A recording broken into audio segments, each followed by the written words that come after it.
नमस्कार। गणपती बाप्पांच्या नैवेद्यासाठी गव्हाच्या पिठाची उकडीचे मोदक अगदी झटपट बनतात। गव्हाचे पीठ भिजवताना एक वेगळी पद्धत वापरली आहे, तसेच एक खास प्रमाण वापरले आहे।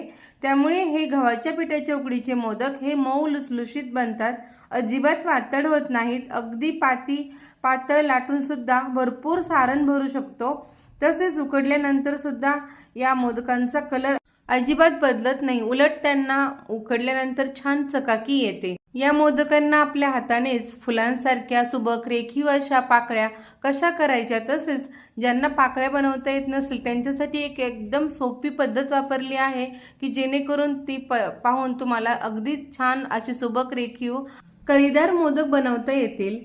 या रेसिपीचा पूर्ण व्हिडिओ बघण्यासाठी वरती असलेल्या त्रिकोणी बटनमध्ये दिलेल्या लिंकवर क्लिक करा आणि पूर्ण प्रमाणासह रेसिपी बघा।